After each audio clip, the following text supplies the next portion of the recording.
जय जगन्नाथ। रक्षाबंधन स्नेह श्रद्धा सम्मान प्रतीक रक्षाबंधन समग्र भारतवर्षर एक समृद्ध उत्सव।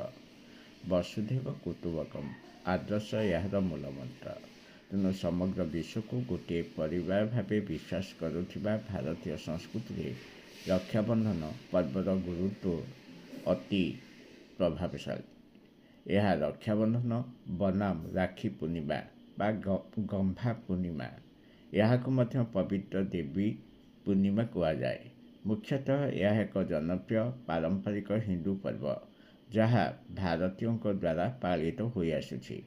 श्रावण पूर्णिमार शुभ अवसर दे पालित होउथिबा एही उत्सवटी केवल भाई भौणी पवित्र स्नेहर बंधन नुहे बरं दुईटी आत्मा दुईटी हृदय और दुईटी प्राण मध्य परस्पर प्रति घनिष्ठता आवेग और सम्मान प्रतीक। यही पर्व भाई और भौणी मध्य संपर्क को सुदृढ़ करिथाए। यही पर्व को बलभद्र जन्मदिवस कहुए। तेणु यही दिन में पालन करा जाउथिबा अन्यान्य पर्वपर्वाणी श्रावण पूर्णिमा बा गंभा पूर्णिमा प्रभु बलभद्र जन्म तिथि ग्रहण करा जाए। हल मुसल धारण करिथिबा बलभद्र को सम्मान जनाई एही दिन गोमाता को मध्य पूजा करा जाए। श्रीकृष्ण अत्याचारी शिशुपाल को वध करने बेले तांकर अंगुली कटि जाइतला। सेथिरु रक्त बाहरिबा देखि द्रौपदी निज पिंधा शाढ़ी चिरी देइतले गुड़ाई देइथिले। फलरे रक्तस्राव बंद हो जाइतला। द्रौपदी ठारू श्रीकृष्ण भौणी स्नेह पाइथिले जहाँफल श्रीकृष्ण द्रौपदी सकल विपद तो रक्षा करवा बोली कथा देइथिले।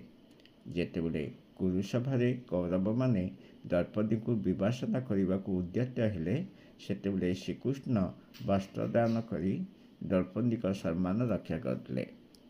प्रथम थर पुरुष ठारू आलेक्जेंडर परास्त होते सेतेबेले आलेक्जेंडर पत्नी पुरु निकट को एक राखी प्रेरण करते। पुरु तांकु निजर भौणी भाव ग्रहण कर निजर नैतिक कर्तव्य पालन करते। वास्तव में यही पर्व केवल ओडिशा नुहे भारत अन्य राज्य मानक भिन्न रीति पालित हो आसी थाए।